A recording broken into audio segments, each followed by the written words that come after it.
नमस्कार। आज हम आयुर्वेद के उस गहरे ज्ञान में उतरने वाले हैं जो ये बताता है कि कैसे जो हम खाते हैं वो सिर्फ पेट नहीं भरता बल्कि वो हमारे अस्तित्व का हिस्सा बन जाता है। कैसे एक निवाला उस ऊर्जा में बदलता है जिससे हम सोचते हैं, चलते हैं और असल में जीते हैं। ये सवाल बहुत ही बुनियादी लगता है ना? लेकिन इसका जवाब हमारे शरीर के अंदर चल रही एक बहुत ही शानदार प्रक्रिया में छिपा है। और आयुर्वेद वो हमें इस बदलाव की एक ऐसी गहरी समझ देता है जो सिर्फ कैलोरी गिनने या प्रोटीन कार्ब्स नापने से कहीं कहीं आगे की बात है। देखिए, आयुर्वेद का एक मूल सिद्धांत है जो कहता है कि हमारा शरीर 3 स्तंभों पर टिका है। पहला दोष, जो हमारी बॉडी की सारी फंक्शनल एनर्जीज हैं। दूसरा मल, यानी शरीर से निकलने वाला वेस्ट। और तीसरा, जो आज हमारी चर्चा का केंद्र है, वो है धातु। ये वो हैं जो असल में शरीर को बनाते हैं, उसे पोसते हैं। तो चलिए शरीर के इसी आयुर्वेदिक ब्लूप्रिंट को जरा करीब से समझते हैं। और जैसा मैंने कहा, हमारा फोकस रहेगा धातु पर, जो हमारे शरीर की असली बुनियाद हैं। तो ये धातु आखिर हैं क्या? देखिए, ये सिर्फ हमारे शरीर का ढांचा नहीं है। संस्कृत में इस शब्द का मतलब ही है जो धारण करे और पोषण करे। तो आसान भाषा में कहें तो ये हमारे शरीर के वो 7 जरूरी बिल्डिंग ब्लॉक्स हैं जो हमें बनाते भी हैं और संभालते भी हैं। अच्छा, तो खाना धातु में बदलता कैसे है? इस पूरे ट्रांसफॉर्मेशन के पीछे जो शक्ति है वो है अग्नि। अब ये सिर्फ पेट की आग यानी डाइजेस्टिव फायर की बात नहीं हो रही है। ये शरीर की वो मेटाबॉलिक शक्ति है जो खाने को असल में टिश्यू में बदलती है। और एक कमाल की बात है कि आयुर्वेद में 1 या 2 नहीं बल्कि 13 तरह की अग्नियों का जिक्र है। इसमें से एक है जठराग्नि, जो खाने को पचाती है। फिर भूताग्नि, जो लिवर में काम करती है। लेकिन आज हमारे लिए जो सबसे जरूरी हैं वो हैं 7 धात्वाग्नियां, यानी हर धातु की अपनी एक खास अग्नि जो उसे बनाने का काम करती है। जब ये धात्वाग्नि काम करती है तो हर बार 3 चीजें बनती हैं। पहला हिस्सा, जिसे स्थूल भाग कहते हैं, वो उसी धातु को मजबूत करता है।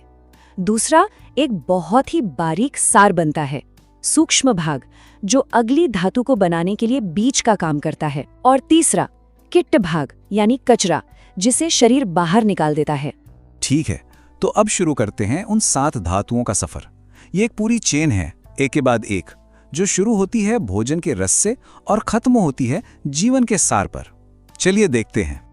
सफर की शुरुआत होती है पहली धातु से, रस धातु। इसे हमारे शरीर का न्यूट्रिएंट फ्लूइड या प्लाज्मा समझ सकते हैं। खाना पचने के बाद जो पहला पोषक रस बनता है वही है रस धातु। इसका काम प्रीणन, यानी हर एक सेल तक पहुंचकर उसे पोषण देना, उसे तृप्त करना। और इसका जो वेस्ट प्रोडक्ट है वो है कफ। और देखिए, शरीर कितना इंटेलिजेंट है। जब भी इस रस धातु में कोई गड़बड़ होती है वो हमें तुरंत संकेत देता है। अगर इसकी कमी हो जाए तो शरीर में सूखापन, थकान, घबराहट जैसी चीजें महसूस होती हैं। और अगर ये बढ़ जाए तो भूख नहीं लगती, सुस्ती छा जाती है, शरीर में भारीपन लगता है। रस धातु के बाद उसी के पोषण से बनती है हमारी दूसरी धातु, रक्त धातु, यानी हमारा खून। इसका काम है जीवन देना, पूरे शरीर में ऑक्सीजन पहुंचाना, हमें जिंदा रखना। और एक बहुत ही इंटरेस्टिंग कनेक्शन है यहाँ। रक्त धातु का वेस्ट प्रोडक्ट है पित्त। इसीलिए कहते हैं ना कि जब शरीर में गर्मी यानी पित्त बढ़ता है तो अक्सर खून से जुड़ी समस्याएं सामने आती हैं। अब रक्त से पोषण लेकर बनती है तीसरी धातु, मांस धातु, हमारी सारी मांसपेशियां। इसका काम है लेपन, मतलब एक कवरिंग देना। ये हमारे हड्डियों के ढांचे को ढककर शरीर को एक आकार देती है, मजबूती देती है। और इसका जो मल या वेस्ट है वो है शरीर के छेदों से निकलने वाला मैल, जैसे कि कान का मैल।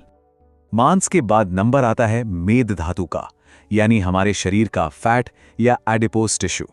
अब इसका काम सिर्फ एनर्जी स्टोर करना नहीं है बल्कि स्नेहन भी है, मतलब ल्यूब्रिकेशन। ये हमारे जोड़ों को, अंगों को चिकनाई देती है। और यहाँ एक बहुत गहरा कनेक्शन है।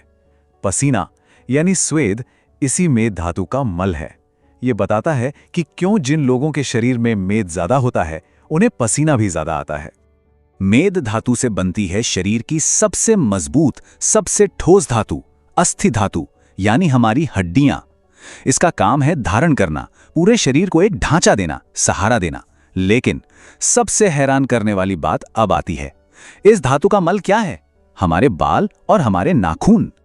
ये कनेक्शन कितना गहरा है, जरा सोचिए।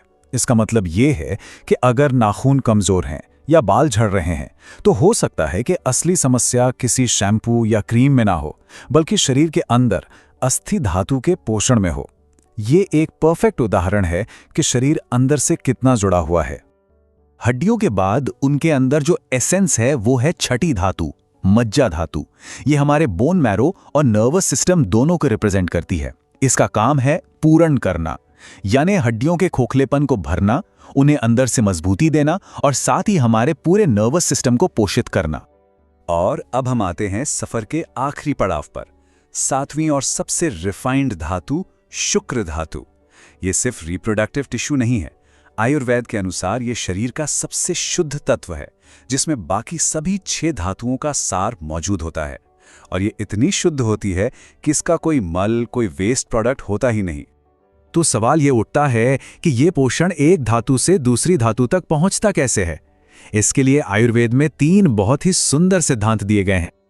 इसे समझने के 3 तरीके हैं। पहला है क्षीर दधी न्याय। क्षीर यानी दूध, दधी यानी दही। जैसे दूध पूरी तरह से दही में बदल जाता है, वैसे ही एक धातु अगली धातु में ट्रांसफॉर्म हो जाती है। दूसरा है केदार कुलिया न्याय। जैसे किसी खेत में नहर से पानी जाता है और रास्ते में आने वाले हर हिस्से को सींचता है, वैसे ही पोषक रस हर धातु को पोषण देता जाता है। और तीसरा है खले कपोत न्याय। कपोत यानी कबूतर। जैसे कबूतर खलिहान में से अपनी पसंद का दाना चुन चुन कर खाते हैं, वैसे ही हर धातु पोषक रस के पूल में से अपनी जरूरत के न्यूट्रिएंट्स खुद चुन लेती है। और सबसे कमाल की बात, ये तीनों प्रक्रियाएं हमारे शरीर में एक साथ साइमल्टेनियसली चल रही होती हैं। और ये जो पूरी प्रक्रिया है ना, ये कोई 1-2 दिन की नहीं है, ये बहुत धीमी और गहरी है। केदारी कुलिया न्याय के हिसाब से खाने को पचने से लेकर सबसे आखिरी और सबसे शक्तिशाली धातु यानी शुक्र धातु तक पहुंचने में करीब 30 दिन लग जाते हैं। अब एक और दिलचस्प कॉन्सेप्ट है। आयुर्वेद मानता है कि हर व्यक्ति में प्राकृतिक रूप से किसी एक धातु की क्वालिटी ज्यादा बेहतर होती है। इसे कहते हैं धातु सारता। और यही सारता किसी भी इंसान की शारीरिक और मानसिक शक्तियों को तय करती है। इस तालिका पर एक नजर डालते हैं, ये समझने के लिए कि यह सारता दिखती कैसी है। जैसे अगर किसी की त्वचा बहुत चिकनी और चमकदार है तो वो रससार व्यक्ति हो सकता है। जिनकी हड्डियां और जोड़ मजबूत होते हैं और जो बहुत मेहनती होते हैं, उनमें अस्थि सारता प्रबल हो सकती है। इसी तरह चमकदार आंखें और मजबूत दांत शुक्र सारता की निशानी मानी जाते हैं। ये अपनी शारीरिक बनावट को पहचानने का एक बहुत ही गहरा तरीका है। अब जब ये 7 धातुओं के बनने की पूरी यात्रा एकदम सही तरीके से पूरी होती है, तो इसका जो अंतिम सबसे कीमती प्रोडक्ट बनता है, उसे कहते हैं ओज। ये ओज क्या है? ये 7 धातुओं का परम सार है, द अल्टीमेट एसेंस। यही हमारी असली इम्यूनिटी है, हमारी जीवन शक्ति, हमारी वाइटैलिटी है। जब किसी का ओज मजबूत होता है तो वो आसानी से बीमार नहीं पड़ता। उसके चेहरे पर, उसके जीवन में एक अलग ही चमक होती है। तो इस पूरी चर्चा का सार क्या है? यही कि स्वास्थ्य का मतलब सिर्फ बीमारी का ना होना नहीं है। असली स्वास्थ्य भोजन के पहले निवाले से लेकर ओज के बनने तक की एक संतुलित और बिना रुकावट वाली यात्रा का नाम है। तो हमने देखा कि कैसे हमारा खाया हुआ हर निवाला एक असाधारण सफर तय करता है, जो आखिर में हमारी जीवन शक्ति यानी ओज में बदलता है। तो अब असली सवाल ये उठता है कि इस यात्रा के रहस्य को जानने के बाद कोई अपने भोजन और अपनी जीवन शैली से इसका पोषण कैसे करे? ये एक ऐसा सवाल है जिस पर हम सबको विचार करना चाहिए। तो आखिर में आयुर्वेद एक बहुत ही सरल लेकिन गहरा सवाल छोड़ जाता है। असल बात ये नहीं है कि हम क्या खाते हैं, असल बात यह है कि हमारा शरीर उस खाने से क्या बनता है। तो सोचने वाली बात है, आज हमारा शरीर क्या बना रहा है? जीवन शक्ति या सिर्फ कचरा?